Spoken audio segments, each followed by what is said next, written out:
In terms of the topic that we're talking about today, it is dealing with digital fraud in family law. And talking about it is Ben Fernley of 29 Bedford Row Chambers and Helen Brander of Pump Court Chambers, both esteemed members of the bar who are family law practitioners, but I guess neither of you want to be pigeonholed as just family law practitioners, would you? I imagine, Ben, you and Helen, you would classify yourselves as finance and children specialists across the whole panorama, private clients, finance work, and children work. And so what we're going to be discussing this afternoon is how effectively fraud operates in family law, and particularly in a modern way, because all of us have come across instances of parties to proceedings trying to effectively get one over the court. And as we live in an increasingly technologically capable world, so are parties to proceedings becoming increasingly technologically savvy. And I think it's the view of all of us that the court is very much catching up with what people are able to do, and both procedurally and substantively, the court is in a position where it's doing its best to catch up, but there are information gaps for judges and for practitioners, which we will discuss. There is probably a training gap for judges in particular, although Helen, I know that's something that you and Ben as well have been involved in trying to resolve that gap, both historically and going forward. And I think it's something that the more that people are educated about, the more the problem can be solved. Because the biggest problem, certainly in my view, when we think about the ways in which people try to manipulate evidence and defraud the courts, is just the level to which people are aware of what is possible. And so the more you're aware of what is possible, the more alarm bells go off when things have been manipulated and more red flags arise. And I'm not sure I can put in any more metaphors there for that particular thing. So one of the ways that we wanted to begin this discussion of fraud in family law was just to each of us articulate kind of relevant things that have happened to us in our various careers that have made us be aware of this problem. And so, Ben, I know that you've recently had an issue in a case. Why don't you tell us about that? Yeah, so my recent involvement with a case which involved quite significant fraud was this. I was involved in a case where it was a variation of maintenance case, and it was the husband who was seeking to vary downwards. The wife was seeking to enforce, a relatively usual scenario. And it was the husband's case that his income had dropped significantly over the last couple of years. And in support of that, and he was foreign domiciled, in support of that, he produced copies of his bank statements, about 800 pages worth of his bank statements from the foreign bank in question. And unfortunately, from my perspective, those bank statements appeared to corroborate his case. They did indeed show a very significant decline in his income. And we had a trial coming up. So I spent the best part of the weekend preparing for the trial and reading the bank statements. And I read through these bank statements, all 800 pages. And I discovered a rather odd anomaly. And these were ordinary looking bank statements. They had the bank logo on them, they had the small print at the bottom, the transactions were laid out. There was nothing unusual about the way these bank statements looked at all. They presented as totally genuine bank statements.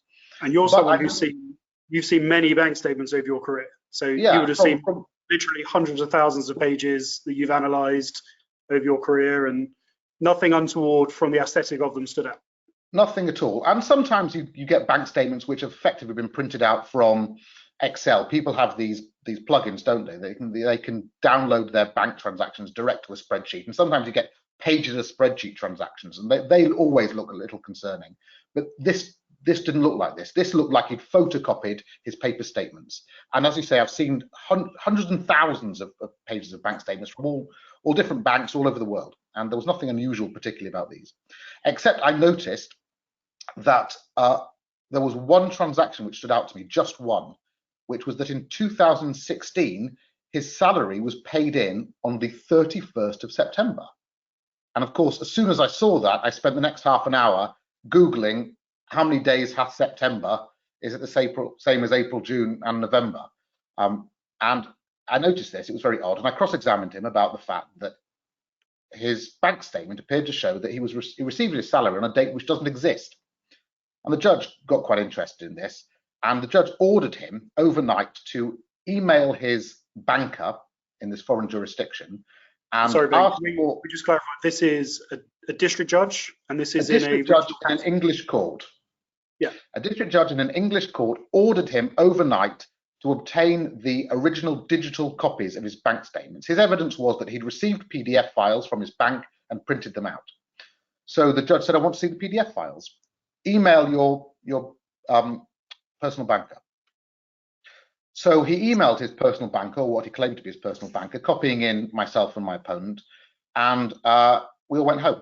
The next morning, I was on the train to court, because it was a court some distance from my home, and as the train was pulling into the station, I received an email.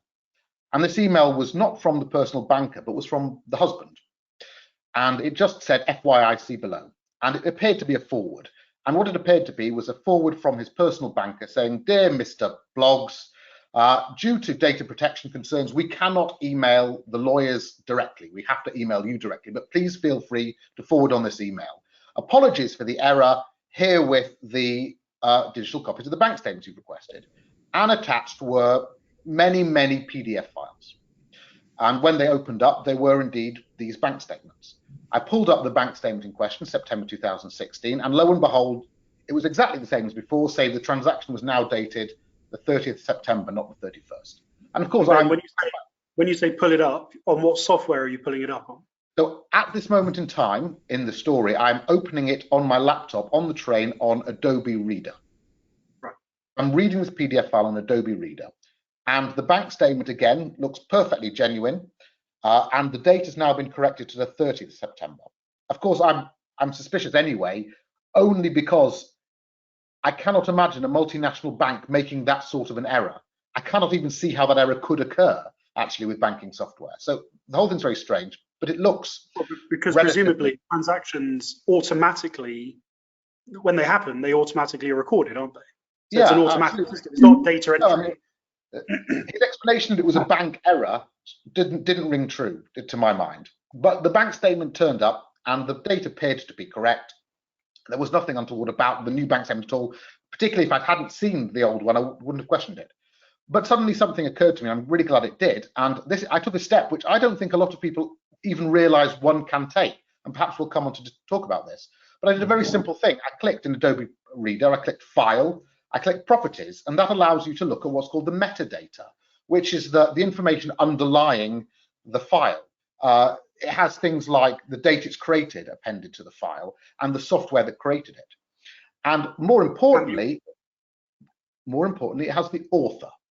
Yeah. And so the metadata comes up, author, : and lo and behold, the husband's name appears next to the word author. And software created, rather than expecting some form of sophisticated banking software, whatever a banking software would say, it said, Microsoft print to PDF from Word, from memory, is what it said. And so I saw those two things and I kept them to myself until the husband went back in the witness box. He explained it.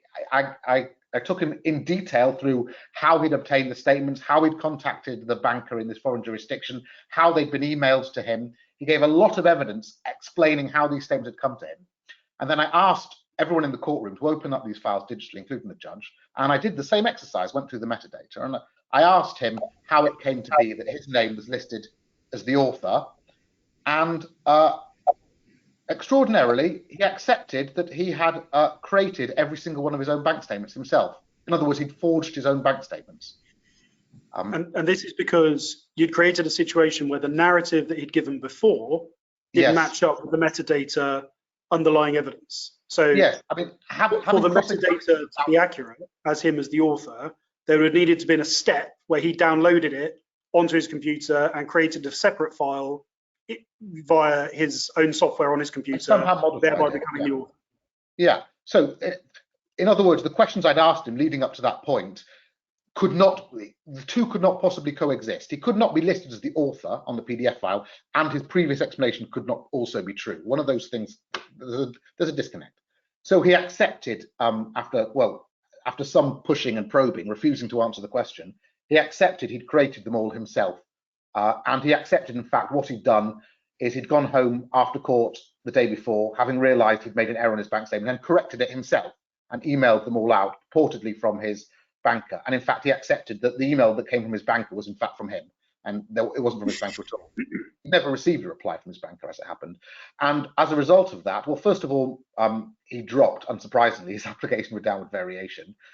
My client was paid every penny owed to her, plus her costs on the indemnity basis, without a downward taxation. Actually, he accepted he would pay, and did indeed pay that day at court. The funds are paid in my solicitor's client account at court that very day.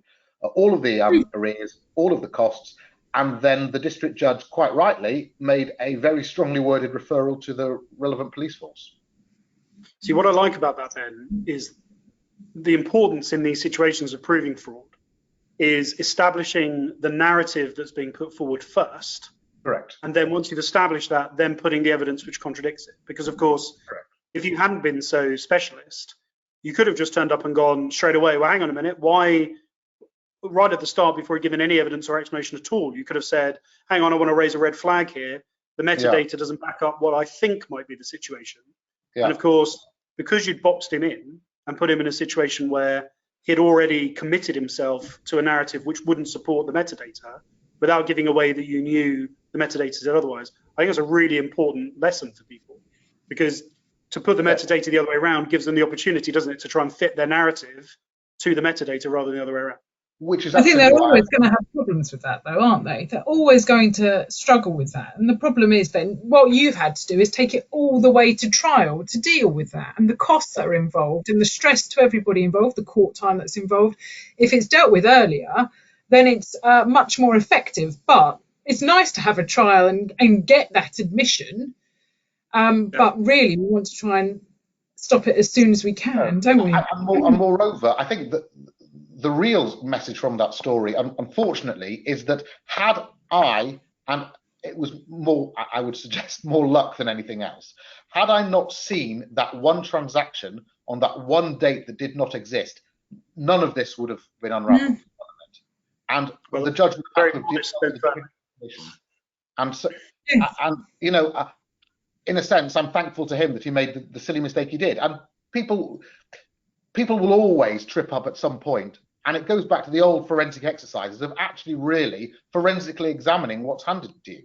And I think the message from this podcast is going to be that you should not necessarily take the documents you're handed at face value. And I think too much in the family courts, unfortunately, that sometimes documents are taken at face value because of a limited ability, for all sorts of reasons we might go on to chat about, ability to probe them.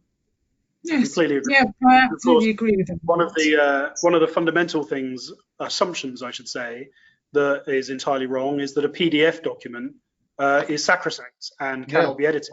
And the amount of judges that I've dealt with and practitioners who think that if you send them a PDF, then it cannot have been edited. It must be what it says it is extraordinary. And of course, we all know from your story, Ben, that it can be edited. Yeah. I mean, Helen, you've been involved in quite a few instances, I think it's fair to say,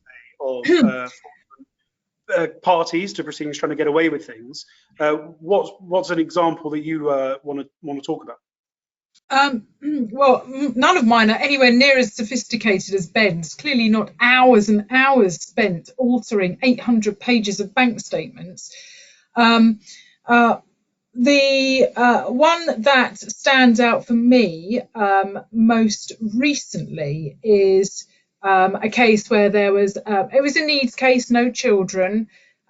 We are coming to the final hearing, and Section 25 statement is served by the wife very, very late. So effectively, it first appears, as far as I'm concerned, in the final trial bundle.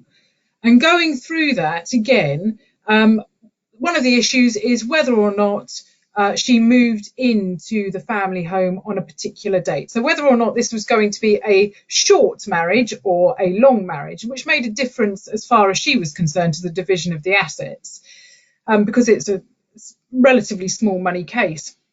And she ended up, it transpired, providing, as part of her evidence, a council tax bill. And this council tax bill was said to evidence her moving in because it had her as one of the named parties in that property at the time. It was sent to both her and the husband. Sorry? This is a hard copy document. It's a hard copy document. Never received, of course, the digital document, because that was never provided, because we simply got the statement, and that was then inserted into the bundle. So this document, and it's a photocopy of a photocopy. This document showed both her name, the husband's name, her current address, which was unusual, not the home address as the address that this document was sent to, right. And then the date of the year, the relevant year in question. So first issues were the current address. Why would that be on there? Well, it could have been a copy of the document from a copy document from the local authority that she'd asked for at that point. We didn't get to that stage.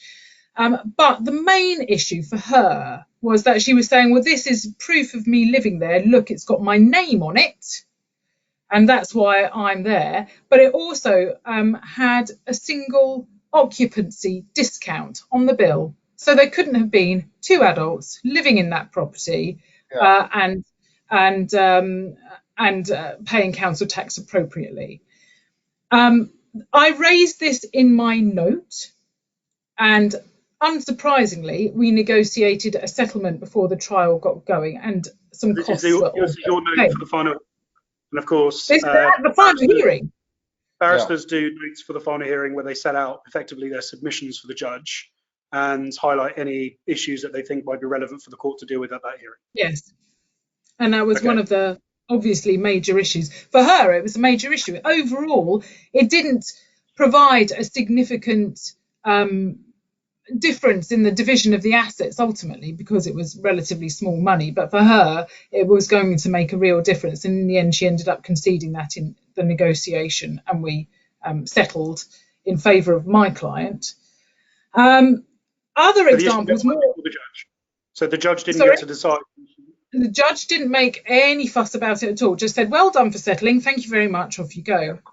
But other cases that certainly a colleague of mine has had in Trust of Land Act proceedings, much more interesting, in which there was an argument about whether or not the claimant had a 50% share in the defendant's investment properties, which form part of the defendant's business.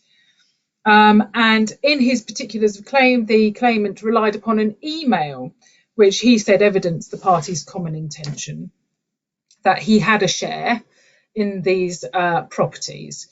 And that email was exhibited to the particulars of claim. And the defendant was convinced that this email had never been sent, that it was fake. And so an advocate was instructed to draft the defence. And they said, well, you need to get a copy of the digital file, and we'll have a forensic IT specialist look at this. And of course, this is a fundamental document. I mean, the question of intention in those sort of claims, the question of intention at the commencement of the purchase of a property is absolutely fundamental. And these sorts of bits of evidence, emails to corroborate what the intention were, absolutely fundamental to the issue in question. Yes, and it's through a legitimate property development business as well. So this is a relatively big business. Yeah. So there's this supposed email chain from years ago saying he will have a share of these properties, and that obviously establishes the whole claim for him. On that basis, the forensic specialist was advised or was asked to review the backup tapes of the business. So this is effectively a shadow specialist in the background. They did. They found the original email from years back, which contained completely different text to that which was exhibited by the claimant. And what happened? When you say they found the email, how they found the email that was sent at the same date, same time. Sorry? How was it produced to them? Was somebody given access to an email account? Yes. They provided a download of their emails to somebody? How was it done? No, the claimant had, the defendant had asked this IT specialist prior to the defence being drafted to look at the backup tapes, so the hard drives, the servers of the business, to find whether or not an email had been sent at that time. If so, what it contained. And in fact, there was an email sent at that time, but it contained different information which did not evidence a common intention that the claimant should share in the property. So what happened was that the defence was drafted to specifically plead fraud. Right. Which you have to be, and of course there are rules about absolutely certain. Yes, absolutely certain you're doing that. And it exhibited a copy of the original email that was served. It went to the claimant together with a without prejudice proposal inviting him to withdraw his claim, discontinue proceedings and pay costs on the indemnity basis. And that's exactly what the claimant did. Right. Surprisingly enough, this same claimant was later convicted of fraud and arson in an unrelated matter related to burning down his pub to claim on the insurance. So these are the sort of people that you'll deal with. People who will try it on, see what they can get. And that's potentially in certain situations. There are chances, and there are people who are going to push boundaries. If you give them boundaries, they'll push them. And this is why it's so important that practitioners and judges are alive to these issues. Because in all of those stories, but for somebody having the foresight to investigate and challenge the narrative that's being given with the underlying data, but for that, they would have got away with it. And it's interesting to me as well, in all of those stories, the key is that there is a practitioner who is the one who's investigated it and drawn it to the court's attention. In none of those stories was the court well equipped to identify those issues and investigate those issues. And of course, I guess the rationale for that is the court is not an investigative body. It's not the court's role to do it. And of course, one of the problems then arises that when you're dealing with, as the court does increasingly now more often, with litigants in person on both sides, who is performing that duty in a case where there are litigants in person on both sides? And what if one of the parties is a vulnerable, not well equipped to deal with these kind of sophisticated issues? And if the party on the other side is really sophisticated and equipped and prepared to push these boundaries, it doesn't take long, does it, to see how injustices can take place? No. Yeah, I agree. I'm sure it happens all the time in limited ways, and people, of course, will try it on for all manner of reasons. So people who, such as your case, Ben, where they just want to make sure that the other side isn't getting what they're entitled to. Yeah. Or people such as my colleague's case, where the claimant is thinking, I'm really going to have a go at this, but they end up with big cost consequences, but ultimately no other impact upon them. That comes later. But then you also have people who are desperate and say, right, I've got to have some evidence to prove this particular point, which I suspect was the situation with the wife in the council tax bill issue. She was for her, it was really important to show that she was living in that property at that point, even though in the grand scheme of things, it wasn't really an important issue in the case. See, I think that's a really good point. And I think where people are put in a position where, so we've been talking about finance issues so far. Yeah. In my case, where there was issue of fraud, it was children proceedings. Yeah. And in that case, it involved somebody who, their case was that they'd been the victim of domestic abuse for a long time, and that they were worried that no one would believe them. And so in my case, a Children Act case where the father was being denied access to seeing his children who lived with the mother. The mother at the first hearing raised that she'd been, as I should say, part of a course of abusive behaviour. But one instance was that she had been threatened very seriously on the telephone during a telephone call, which she had recorded. And at this first hearing. And so, of course, after that hearing, she was asked to evidence this suggestion. Produced was an audio file, which was actually delivered on a USB stick to my office in London.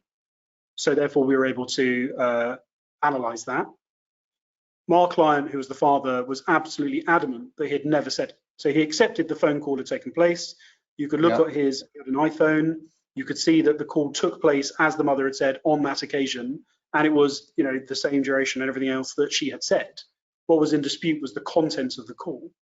And so, to cut a long story short, we had the USB stick analysed by an expert. Byron, just to be clear, what did the audio on the USB stick say? What did it appear to say? Yeah, well, I'm not going to go into. I mean, it was a 6.5 minute phone call, so I can't go through all of it. But effectively, it was threats to kill was the substance of it, and threat in his voice. So he sounded like him, threatened her on the telephone that he was going to kill. And what would, in your opinion, what would a totally objective observer who didn't know any of the background, would they conclude this was this man saying these things had they heard it? Yes, because one of the, I think there are lots of factors that fed into that. One is that you didn't have any visual cues, can't even speak, visual cues to help you, because one of the other problems with manufacturing audiovisual evidence at the moment is that the technology isn't sophisticated enough to match up the way that your face moves when you speak precisely with the words you're using. And so that is the first point of spotting a fake at the moment with where the technology is. So just being an audio file actually went in the, against us trying to demonstrate it. The other thing was it was a telephone call, and so it wasn't meant to be a perfect recording. And so there was, in other parts of the call, interferences. He was actually outside when he made the call. So there were other things going on in the background, and sometimes his voice may have come and gone a little bit, maybe as he took his mouth away from the receiver a bit. So it was an imperfect phone recording. So where there were bits of him speaking that were less than perfect, it didn't really sound out of context with the rest of the call, if that makes sense. Yeah. Anyway, so it was analysed. There were two important bits that led to it being a fake. One was that there was an edit to the file which had been made after the hearing, actually in terms of dates that they could identify, and also that there had been an edit to the file. And so with the date and with the fact of the edit, we were able to put a case and say, well, hang on a minute, our client's adamant he didn't say it. The evidence suggests it's been edited. What do you say about it? And the mother's position ultimately was that, as a person who is the victim of abuse, who doesn't believe anyone's going to believe what they say, she felt compelled to do it. And of course, Helen, that's on your point, which is, yes, people sometimes that people aren't establish your case. Yeah, well, I mean, obviously, from our perspective, we couldn't rule out there being a malicious element to it, particularly over something as important as stopping somebody spending time with children. But her case was that it was necessity, and she went into it from a place of fear rather than a place of malice. Yes. She had. How did you do it, Byron? Well, I was going to ask. She'd manufactured an audio file which appeared to sound as if the father of this child was saying something that he never said. I mean, this is the really interesting bit. This is the really interesting bit. So she did it. She's not an expert at all in these things, I should say. So she's just somebody who came to this without any knowledge or expertise about the ability to do this at all. But she managed through an online company with their assistance to download software, and then I believe their assistance later on to edit an audio file. And the interesting bit is the data that she used to cause the edit was that she had hundreds of hours on her phone of footage of him speaking. And so she was able, through those hundreds of hours, I think she had 4 or 5 devices that they'd had over the years where they'd been filming, him with the child or him just generally, or just speaking. I think as well a WhatsApp voice note was used as well as part of the data that was used. So effectively all you need, if you have sufficient data, if you have sufficient amounts of voice speaking, the way the technology is at the moment, you can put together a really coherent, plausible fake of somebody saying something that they never said, which is extraordinary when you think about it. This is the buzzword at the moment. This is deep fake, is that right?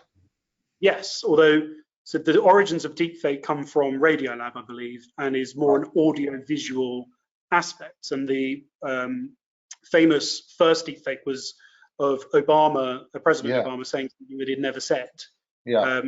But if you look at that video, if you have a chance to look at it online, and it's there on YouTube and everywhere else, you'll see what I mean about the visual giving away the fact that odd, doesn't it? It looks strange. Because his mouth doesn't seem to just quite. looks a bit. No. But if you just turn off the video and you just listen to the audio is actually really plausible. Yeah, I mean, it's quite extraordinary, actually, isn't it? The other thing about the case that's interesting for me, so in Ben's case, there was a clear punishment, which was, right, pay our costs, pay what you were supposed to pay, we're afraid of the DPP and you're in a lot of trouble.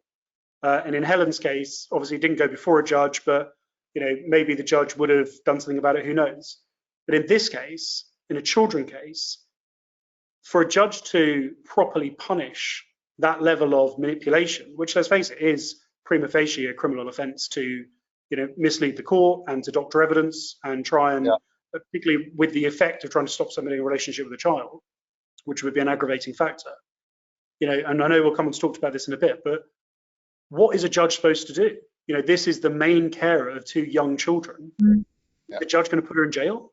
Is the judge going to sanction her in such a way that's going to affect her earning capacity in future, which would then have an impact on the financial remedies case? So if she ends up with a criminal record, could that then, by the law of unintended consequences, land the victim, who's the father and the husband, with a longer maintenance order than he otherwise would have got because her earning capacity is negatively affected by having a criminal record? Exactly what I've had in a case of mine. Exactly what I've had in a case of mine, where the primary carer of 2 young children had, without the knowledge of the other party, obtained secured loans against the family home, which was the major asset, and although the other party had been happy to spend freely during the marriage, and the amount of income brought in by that party didn't match the amount of spending in the marriage, no questions had been asked. So ultimately, when they separated, the perpetrator obtained this secured loan in the same way that they obtained credit cards throughout the marriage, by faking their spouse's signature. And in this instance, also faking the witness to the secured loan deed, because it's all done at a distance, it's all done online, it's all done without any proper checks being done. The fact of this person being a fake witness was verified by the innocent spouse through connecting with them on LinkedIn and asking them about it. And again, this was another case in which the parties agreed that ultimately they had to settle at FDR. The judge was well aware of it, said prima facie, it looks like there has been fraud here. And I have seriously considered whether or not I'm going to refer this to the Director of Public Prosecutions, or whether I'm going to refer it to the police. But in reality, who's going to be impacted by all of this? The children, the party's ability to obtain lending in future, and also the innocent spouse who's going to end up having to support the perpetrator of this. So in the end, everybody involved decided that was it. No, it wasn't going to be taken any further. But that's what we're dealing with in family work, is we are dealing with people who are trying to make arrangements for the future, whereas in other areas of law, of course, you're always trying to look to the past. You're dealing with an incident at a particular point in time, rather than what's going to happen in future. So I think it's probably easier to deal with issues of fraud and dishonesty and so on in court, and to sanction people for it in other areas of law. But in family law, actually, it's quite difficult because of the impact on other people and their private lives. So I think, should we take a step back from our experiences that we've come across recently and think about what do we think the general awareness is for the public when it comes to the ability to manipulate documents or manipulate audiovisual files? Would we say that the general public as a rule are quite well educated on these things, or have access to ways to educate themselves which are readily available? What do we think? I think people are scared of documents online. They just do what they're told. They deal with their general programs on their computer or on their iPads, and they don't actually look at what you can do with it. So you still hear solicitors saying, I can't open this questionnaire, it's come as a PDF, please can you send me a Word document? When of course you can open PDFs in Word and they will open as an editable document. I mean, Ben, And it's right that there's lots of online resources that anybody can access online from a simple Google search that will allow them to then edit or manipulate all kinds of documents. Yeah. So, and I think, I mean, you talked about general awareness of the general public. I think what's a quite interesting question is awareness amongst the legal profession and the judiciary. So, for example, let me give an example of what one can do that I don't think a lot of people are aware of. Let's say you have a PDF file and it is a scanned document of an original. So there's an original document, whatever it might be. Let's say it's a trust deed. You have an original trust deed and it's been photocopied and photocopied again, and you have a pretty poor copy of this trust deed. And it's eventually scanned into a computer and becomes a PDF file. So you now have a scan on a PDF file of a pretty poorly copied document. What a lot of people don't realize is you can put that into Adobe Acrobat Pro, which is a standard piece of software, industry standard piece of software. And it will, first of all, what's called OCR the document, scan it and work out what the editable text is and convert that editable text into searchable text. That's quite a useful tool to have. So for example, when I have large court bundles, I do that, and then I can search the entire court bundle, particular words. So you can do that with this document. What a lot of people don't realize is you can then edit that document. So you can click on it in Adobe Acrobat as if it were a Word document, any other document. You can click on it, you can delete text, you can add text. But what is really interesting and fascinating to me is that the way it operates is it attempts to match the font.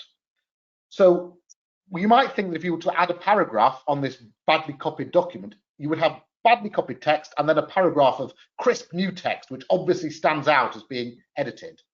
But not so. If you type in the new text, it will look as if it's part of the original. And it's not just about the font, is it? It will also mimic smudges and, you know, like sometimes when you photocopy something, you have like squiggly bits of work. It will also mimic all of that as well. Correct. Yeah. And with zero effort, you can create a document which looks very much like the original. And a lot of people, I don't think, realize that that is even possible.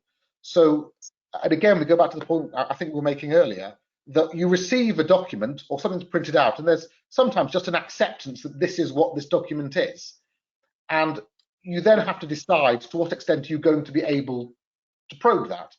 So the first point is the awareness point you raised, Byron, which is I think a lot of people will just take it at face value, say, well, look, this is what the document says. And then the next question is, what if you do query what the document says, what can you then do about it?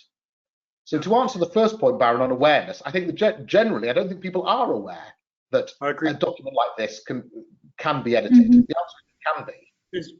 Because one of the things that we know that they're not aware, I know that this is changing, and I know that Mr. Justice Mostyn has been involved recently in electronic bundles, and that's being pushed forward at a impressive speed, and probably, I imagine within a short space of time, we'll become much more used to dealing with electronic bundles. But as things stand at the moment, I would say the general rule for most county courts, family courts in England, are that hard copy bundles are relied upon at final hearings when judges are giving decisions about things. Is that fair? Do you agree? Yes, absolutely. If we take that as the general rule at the moment, then we know, don't we, that the awareness can't be particularly great, because then when you've edited a document in the way that you've just suggested, and then you produce a hard copy, there's no way that you could spot aesthetically that a change has been made unless, and from both of your stories, this was the giveaway, there is something in the document from the content of the document that undermines the authenticity of the document as a whole. It didn't come from you going, hang on a minute, that looks like a different font or a different color or a different, size, or there's nothing aesthetically wrong with it in the examples you've given. It's from the content. So you're dealing there with somebody who's not maybe very sophisticated because they've, done it carelessly. If in those cases you had somebody who was sophisticated, knew that, these are the things that they're going to catch me on, then there's nothing from the hard copy, is there, that would belie a manipulation. And No, so because for me, in one example, that's how we know that the general level of knowledge at the moment isn't great. Because if I was a judge sitting in a courtroom, there's no way I'd accept the authenticity of just a hard copy document for anything. Because the hard copy document requires you to take it at face value. And of course, as we know, taking documents at face value can lead you down the wrong path. correct. But at the same time, I think you end up in a very dangerous place if you assume every document is potentially a subject of forgery, because the disclosure process at the moment doesn't easily allow this to be investigated. And if Good point. if, for example, let's think about what would one do at the moment. So you have, let's go back to my bundle of bank statements, and let's assume that the factual error had not occurred on the face of the document. So it's the point you're making. It's not the aesthetic, it's the content of the data. Let's say there was nothing on the face of the document to make one question it. And your client says to you, I'm concerned this document's not genuine. And their concern can't be particularly nailed down to any particular fact. It just is a concern. One can imagine going before a district judge and saying, well, look, my client's not happy that these documents are genuine. They want a third-party disclosure order. They want the bank to disclose all the documents direct to the client, please. And I think most district judges would tell you it's disproportionate and would send you away with a flea in your ear. Here's the thing. So in your example that you gave, where you can edit a document and not give any prima facie trace, what you can't do is edit a document that doesn't leave underlying metadata that would give away that change. And of course, one of the things for me, electronic bundles don't solve the problem, because of course, if you get sent an electronic bundle in accordance with the current practice direction rules, what you'll get is a single PDF where everything's been merged into one, where the author of the document is of course going to be probably the solicitor firm who's been responsible for putting the bundle together. What you need is individual files that are being suggested are original files. And of course, then if you had the original files, then what you could do is check the date they were created, whether they've been modified, who the author was.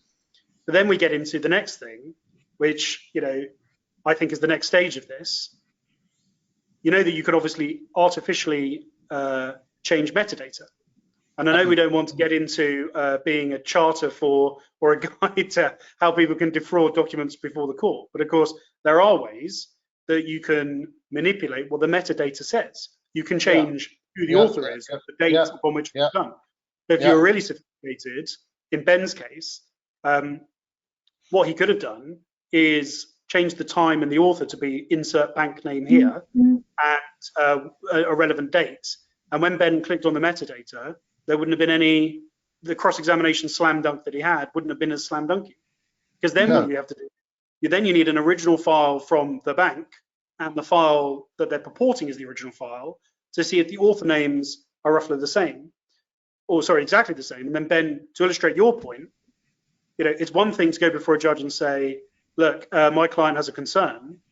If you're going before a judge and saying, look, my judge has a concern and I've looked at the metadata and the author name isn't quite the same, you know, on a document I know is from the bank, as opposed to the one they're saying is from the bank, I think most district judges or judges are just going to say, don't be so ridiculous. You know, proportionality is the most important thing. Overriding objective. Come on, we need to get on with it.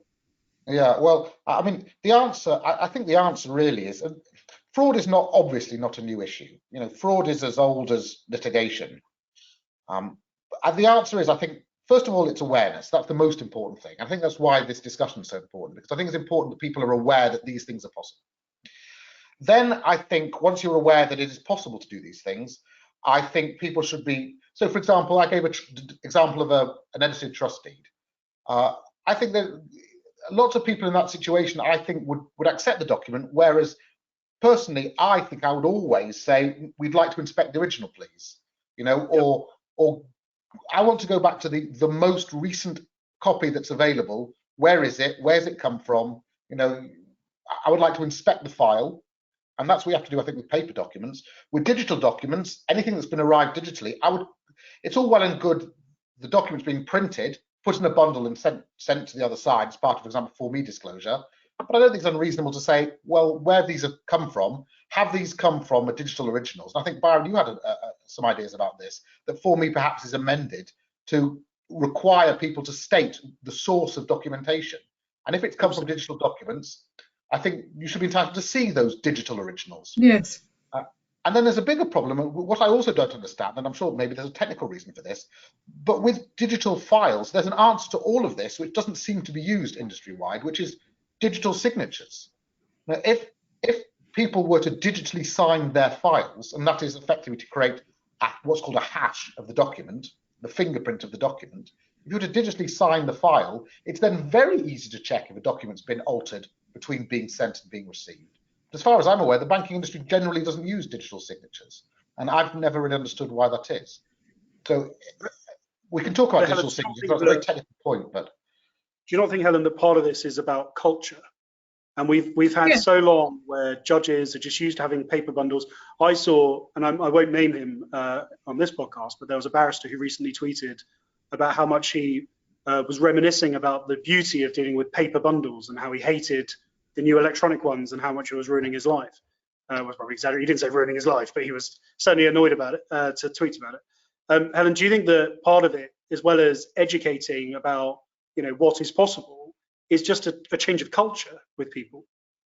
I think I think ultimately, if we are going to tackle this issue, we've got to stop thinking of finance cases in particular as an adversarial process. And I know that there's collaborative law, and in collaborative arrangements, the solicitors work together as a team to try and get the couple to sort out their financial arrangements between them and to make all the decisions themselves. But if we get to the court stage of it, then again, it's a question of whether or not we should be working collaboratively. And I know that you, Byron, have made proposals for practice direction guidance or practice guidance to deal with potential disclosure. But I think we have to go a step further than dealing with it as an adversarial system, but to insist that the parties, perhaps by way of a direction at the first appointment or prior to the first appointment, attend a disclosure hub, a disclosure manager, provide all their details to be able to obtain what are the standard forms of disclosure. So bank statements, CETVs of pensions, pay slips, copies of employment contracts, all those things that people would have online somewhere, and provide that information to the disclosure officer, the disclosure manager, to have that downloaded or obtained and then sent out to everybody relevant by that independent person in the middle. There's probably going to be a cost involved, but it's still going to be cheaper, in my view, than people chasing the other party for what has been or may appear to be fraudulent disclosure. You've got an independent third party verifying that this information has come direct from the institutions and not then manipulated. At least for the basics. Otherwise, if you're looking at company accounts and things like that, then that's different. That would have to be done more, because that affects other legal persons or trust structures or things like that. Obviously, there are other disclosure issues there. But for what is a bog standard family finance case, that disclosure can be obtained by people working together with one another. You've got to compute the assets first before you can divide them, and that's how you would do it. I understand the benefit of that. My concern with that would be that fraud doesn't occur generally in cases where people are happy to work together. It's in the highly conflictual adversarial cases where people are very angry or particularly motivated to fabricate documents. And those are the cases where it's going to happen anyway. And in those cases, unfortunately, I don't see this working particularly well, that there is some sort of one individual in the middle who's given an authority to go and get the disclosure. I think by way of the direction, though, that's how you would do it, because the court has the power then to insist that the parties do this. If they don't do it, then there'll be other sanctions involved. Yeah. See, Helen, this is where you and I disagree about the solution to all of this, because I think actually the current system works. It just needs to be tweaked a bit. And I think both of you have referred to it. But for me, the thing I can't understand, which would be easily solved, when you're providing evidence, and I know both of you working as barristers aren't necessarily involved in this process, but when you receive evidence these days, the vast majority of the time you receive it electronically via Dropbox or Google Drive or whatever link it's provided to you.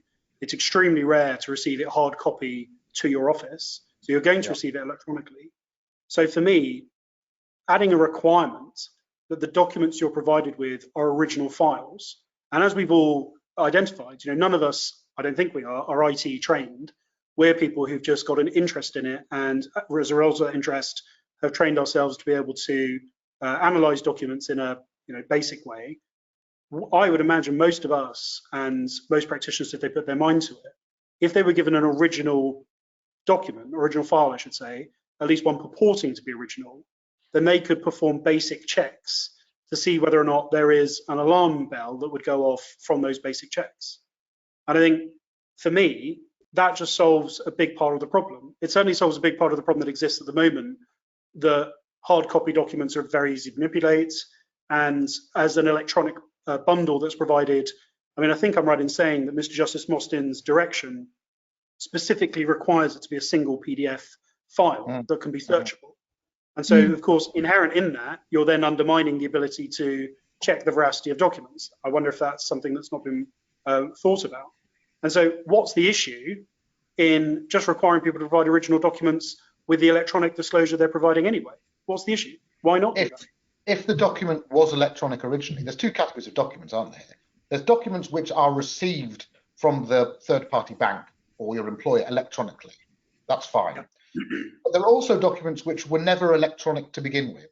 So many people get their pay slips on paper and not electronically, or all sorts of documentary evidence which may never have been electronic in the first place. They were handed to the litigant as a piece of paper. The problem with those, of course, is there isn't a file that you can potentially investigate. You just have a document which purports to say X, and you're worried might say Y. I think that's a difficult thing to deal with. I'd always choose a digital document over a paper document because you can forensically analyze a digital document. The concern is a document that was never or was purported to be digital in the first place. It's a good point, but isn't the solution to that discovery appointments, where you arrange a particular day? And I think, Helen, this kind of ties into what where you have a particular day where those hard copy documents, the originals, are inspected.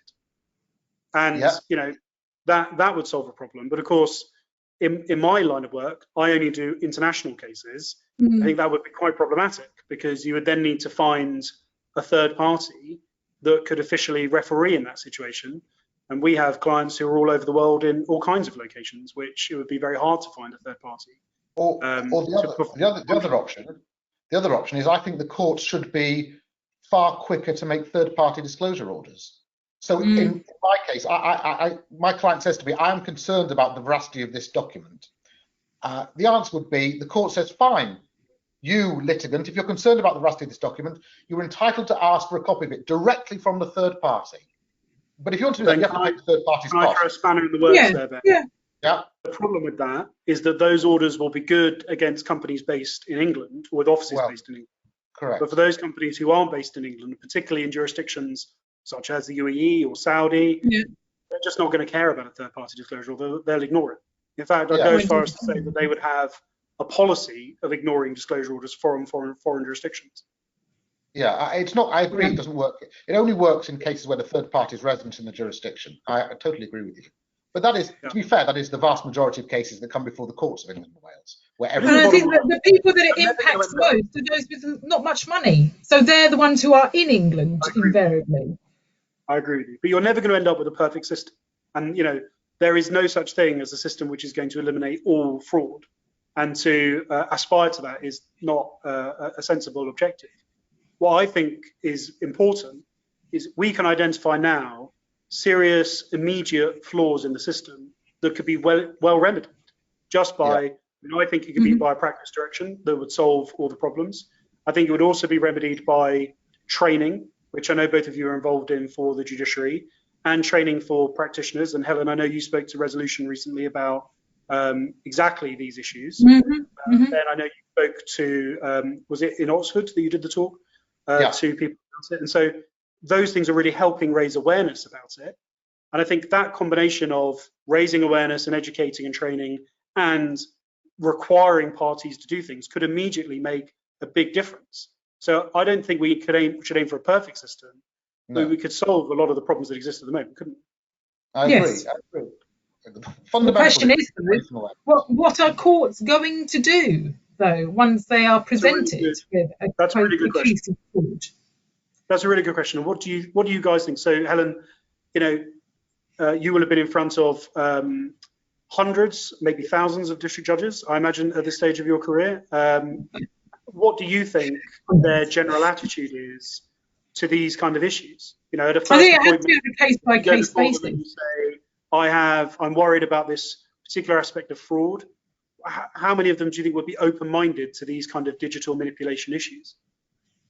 I think they're open-minded to the prospect of it. It's a question of resources, time, what they have available, whether it's, in their view, proportionate to go down a particular line of questioning. You end up with people shutting down your cross-examination because it becomes a fishing expedition, in inverted commas. But they can be fundamental issues in the case in relation to the division of assets. I do think injustice is done from time to time in those circumstances, but that's because the courts are overloaded, there aren't enough judges, aren't enough people sitting.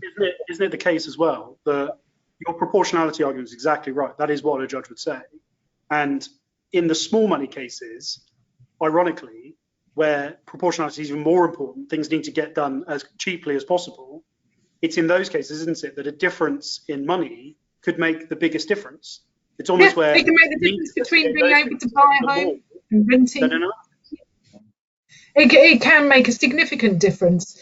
An example that you've given before in other talks is you could have a pension CETV that indicates that you've got £11,000 worth of pension, but in fact that's been doctored, so it down from 111 or something like that. And where do you go with that? That makes a real difference. I think pensions are vulnerable because so you have obviously cross-check data. So let's start with, not in every case you get a pension report, right?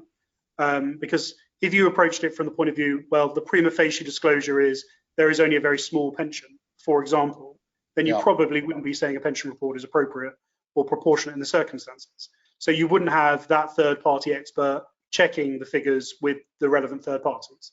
So in that scenario, the only cross-check you have is to measure length of employment, remunerations from that employment. Does it seem likely that from those two things it would equal this capital value of pension? And so maybe between 11,000 and 111, that would be an obvious difference. But what about if it was the difference between 11 and say 40, you know, or 111 and say 90? You know, would that difference be sufficient for you to be able to raise an alarm bell? I think pensions are particularly vulnerable actually to that. And it takes you up and down on the threshold as recommended by the Pension Advisory Group report. Certainly if you have pension provision of £100,000 or more, you should be getting a report. Under that, probably not. So if it falls one or the other side of the threshold, that's where the arguments would fall in front of a judge, and a judge would say, well, it's disproportionate in this case to get a report. If you're manipulating the figures, you'd make it under 100, wouldn't you? Yes, of course you would. And then you'd know what to investigate. That's something that the court needs to be aware of, and I'm not sure that they necessarily are. But obviously, you've also got the warning on the face of the Form E, which I know you've raised before as well, Byron, about the Fraud Act. And how often does anything happen in relation to that?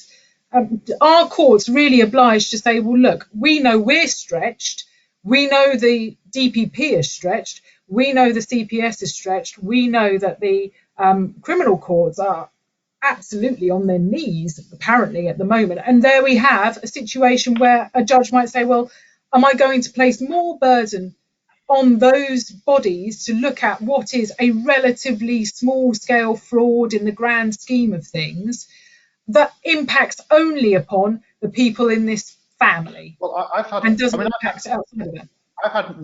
We've all had many cases where people have been found at trial to have been dishonest, and dishonesty is a spectrum. You know, from the one hand, there's the small I describe a white lie, but any dishonesty is serious, to the very, very serious dishonesty. The dishonesty is a spectrum. We've all had those cases. And I've had hundreds of cases where there's been a finding that the party's been dishonest. But I can probably count on the fingers of one finger when the court has ever referred it to the police, you know? Yeah. And that's well, it. And that's goes back to our sanction discussion. One of my favourite things is back in the day when I was cross-examining people, obviously it's been a few years since I've done that, is to take a witness to the front page of the Form E and dramatically refer to the seriousness and weighty matter of, you must fill in the Form E accurately, and if you don't, go to jail and don't collect £200 on the way. But Ben, in your experience, and obviously naming no names and not getting the people who instruct you into any difficulties, but how much care and attention do you think is taken with Form E? Do you think Form E's are filled in knowing, oh my goodness, if we don't get this right, there is going to be a really serious criminal penalty for you? Do you think it's done with that mindset, or do you think it's more of a, well, if there's an error, well, so what? Or they can just ask a question about it and we'll deal with it later? I mean, it obviously depends on the litigant, and it obviously depends on the professional advisor. But we personally, and both of you, have all seen Forms E that were obviously deficient, that by the time you get to trial, that you realise there are errors on them. Again, spectrum from the not particularly serious to the serious, but an error on a Form E, which is a document which is supported with a statement of truth, which has all the warnings on the front. It's extraordinary to me that those errors occur. And the answer to your question, Byron, is I think some people don't take enough care with Form E. And there doesn't seem to be any particular, sometimes there doesn't seem to be any particular judicial concern about it. You raise the point and the judge says, oh, well, there was an error on the Form E, and let's all move on. I think it's more than that, then. One of the things that I don't understand about the family justice system is that the burden, when there is mistakes in the disclosure, falls on the other side, because the burden's on them to go through, draft a questionnaire, point out all of the flaws, which the client is paying for you to do, and then then you get replies questionnaire, and what do? Schedule deficiencies, and here's all things you didn't provide with your replies questionnaire. And the client is basically paying for you to referee their mistakes. And it can be particularly frustrating, by the way. I'm sorry, but just to finish this point, it can be particularly frustrating when, and again, for you guys, not dealing with clients in the same way as solicitors do. When you have, so let's say, for example, you're representing somebody and you're against a less than perfect firm on the other side. And let's say that they make many mistakes in the things that they do. And effectively, what your client is paying for is for you to remedy the mistakes that are being made along the way, whether it's to do with imperfect, orders, or imperfect Forms, or imperfect. And so your costs are rising just because you're adhering to a correct standard. And one of the interesting things for practitioners who are adhering to that high standard, I don't think they get backed up by judges enough. I don't think judges call those people to account enough and say, because it would give such great weight to holding yourself to that high standard. If you knew that you were going to go before a judge and a judge would say, well, I just want to say what you've done isn't good enough, the other party who have held them to a high standard, that's necessary. That's the standard that a judge expects of you to do in this case. Instead, what you get is either, a judge on a bad day who's in a bad mood will pick up on something randomly. And I can certainly think of some judges who just pick up on random things, which probably didn't really matter that much, and cause a big fuss about it. Or judges who are sticklers to things. But I absolutely don't think there's consistency across the board with the way that judges respond to less than ideal standards of practice. And I actually think what they do is they say, right, if you're a good firm with a good reputation, I'm going to hold you to a high standard. If you're not a firm that I necessarily think should be held to a high standard, I'll let you go away with it a bit more. And I do think there are different standards that are applied by judges to different practitioners. I don't think that's appropriate. Well, if the court, obviously we're discussing fraud, if the court finds that there's been dishonesty, there's a difference between a mistake and dishonesty, obviously. Yes. But if the court finds there's been dishonesty, fraudulent dishonesty, then one of the obvious sanctions for that should be quite a swinging costs order. But in my experience, although the rules provide for it, and although the case law seems to support it, increasingly supports making adverse cost orders or not allowing costs to simply come off the top of the pot, I don't know to what extent the message is filtered down, because again, I've had lots of cases where the court found someone has been dishonest, and there is no, it seems to me there should be a sanction which flows from that. And one of the sanctions, one of the obvious sanctions, we've talked about referrals to the police, that's for a limited margin of cases. The real sanction is a costs order.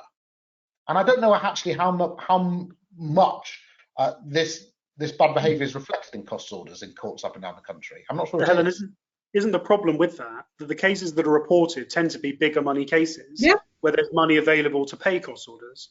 Whereas in the case Ben's talking about on a day-to-day level in the Central Family Court or regional county courts, there isn't enough money to justify a cost order. And if you do that, you make cost orders, you put people out on the street, and that can be a real thing, a real balancing issue that the judges have to deal with. It's all very well if you've got estates worth millions of pounds or assets worth millions of pounds where everybody's going to be provided for, and then you can make your cost orders. But in circumstances where you are really looking at how are these people going to make two houses out of what was one house and divide up this substantial enough pension pot between them, then you are in real difficulty, I think, making cost orders that are going to be penalising enough but not cause destitution. And do you think it's interesting really tough balancing that in the new Practice Direction 28A, paragraph 4.4, which requires parties to make open offers at a duty to make questions. Isn't it interesting that the language in there specifically references this is applicable even in a needs case? Yes. And I know that the group who put that together deliberately wanted then for judges to feel empowered to penalise people irrespective of being a needs case. And ultimately, I think that's an interesting step in the right direction, isn't it? No, I'm all for that. It cannot be right that simply because there is not a lot of money in a case, that's a license to behave badly, because no sanction can flow. Yeah, absolutely. I think that's tough. You don't agree? I think it's really tough. I think life isn't fair. That's the answer, ultimately. Life isn't fair and people will behave badly. And what you can't do as a judge is say, you've behaved badly, so I'm going to put you in a situation where you can't start afresh after a divorce. I think that's really tough. Even where they've deliberately attempted to mislead the court. I know. There are public policy issues there, isn't it? It's sanctioning public. It's sanctioning dishonesty. Yeah. It's a really tough balancing act. And if it's deliberately misleading, that's a very serious matter, isn't it? Because somebody who deliberately misleads the court should be sanctioned for that. Because the problem is, as we've been discussing here, if you create an environment where there's no sanction for people pushing the boundaries of honesty in financial remedy cases, if you don't disincentivize that behaviour through sanctions, aren't you just making judges' lives harder generally? Because they are now likely to have lots of people trying to get away with it. Yes, I suppose it's a question of looking at how you can put that sanction in place, allow people to start afresh, but provide for the sanction to take effect further down the line, perhaps with, I don't know, measure orders or things of that nature, or charging orders against new properties or something like that. Ben, you are making faces. Is that... You sit as a deputy judge, don't you? I think every case, this is really the nub of the issue. Every case is totally different and every case is fact specific, and it's very difficult to generalize. What I think I would say quite strongly as a point of principle is that if somebody commits fraud, if somebody sets out to deceive the court, which, don't forget, it can amount to a criminal act. If someone sets out to do that and there's a finding they've done that, there should be a sanction that follows. And if that sanction means that they can't meet their needs as well as perhaps the court otherwise would like them to, well, then so be it. I actually don't have a problem with that. No. Okay. But it's a question of where the line is drawn. As a final thing, should we just go around and just say, if there's one thing that we would say to judges or practitioners about the issue of fraud in family law, what would that one thing be? What's the one message that you would want to give judges and practitioners? Helen, why don't we start with you? Be cautious with documents. Listen when one party is saying this is wrong, it's fishy, there's something going on, and allow some leeway to have that investigated. Yeah. Ben? I would say be quicker to allow people to obtain third-party disclosure orders. I've said that. Be less hand-wavy about the question of non-compliance with Form E. I think that compliance with the rules and providing full and frank disclosure is extremely important. And I think if there's a finding that a party hasn't done that, I think the court should deal with that appropriately, rather than just ignoring it, as sometimes happens. Yeah, I think for me, mine's more a message to, I think, the president, respectfully, and I think that there needs to be a practice direction. I think the current rules of practice with regarding evidence are not fit for purpose. That's my view, and I think they have to change, because at the moment, I reckon any one of us, if we were to take on a different guise in life, would be able to really plausibly mislead any district judge through documents. And I think that's a really worrying thing, that we can just very easily go and do that. I have no intention of doing that, just to be clear. Well, we've got a close eye on you, Mr. Fearnley. We're going to watch your conduct in the future. But I think with it being so easy to do, I think the courts, judges, practitioners need to be empowered by a change, for me, in the rules. And that would be the starting point to making this better. And without that, I think we're just going to be always in the position where on any given occasion, you could go in front of a district judge or a deputy district judge or a circuit judge or whoever who says, come on, let's not be so silly, let's move on. Let's be proportionate and not be willing to engage with that as an issue. And that could be the start of a great injustice, whether it's to do with finances or children, actually. I agree. Right.